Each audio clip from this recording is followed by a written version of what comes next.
Hello बच्चों, let's go through the question. देखिए question क्या कह रहा है। क्वेश्चन कह रहा है a steel rod at 25 degree Celsius is bolted at both ends and then cooled.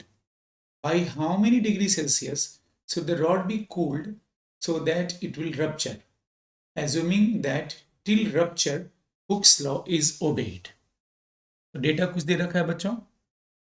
तो क्या क्वेश्चन ये कह रहा है बच्चों कि जैसे मान लो ये कोई रॉड है जो दो दीवार के बीच में या दोनों एंड पर ये बोल्टेड है, फिक्स्ड है। अभी इसकी टेम्परेचर 25 डिग्री सेल्सियस है। अब क्लियर है बच्चों कि अगर इसका मैं टेम्परेचर थीटा डिक्रीज करूंगा, इसकी लेंथ घटनी चाहिए। बट ये रॉड दोनों एंड पर फिक्स्ड है ना, तो दीवार इसके लेंथ को डिक्रीज नहीं होने देगा। तो जब दीवार इसके लेंथ को डिक्रीज नहीं होने देगा बच्चों, तो एक टेंसाइल स्ट्रेस डेवलप हो जाएगा। कैसे?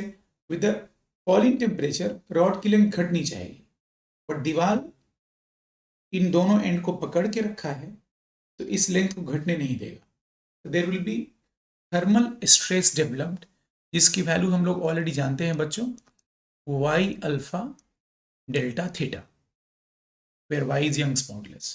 Now, according to the information given in the question, जब थर्मल स्ट्रेस 4 इंटू 10 का पावर 8 न्यूटन पर मीटर स्क्वायर हो रहा है, ये रप्चर कर जाएगा, मतलब टूट जाएगा।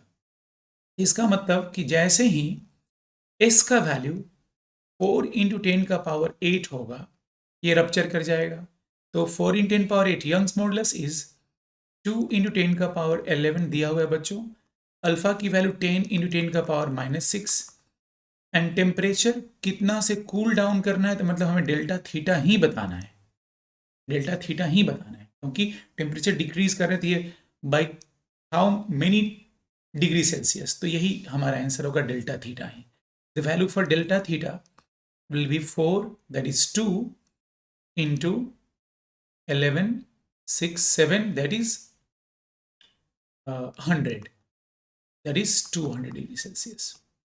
यही हो गया आंसर बच्चों, बिकॉज हम लोगों से फाइनल टेम्परेचर नहीं पूछा, हम लोगों से पूछा by how many degree Celsius. 200 degree Celsius is the perfect answer for this question बच्चों। होप आप लोग समझ गए होंगे। थैंक यू वेरी मच बच्चों।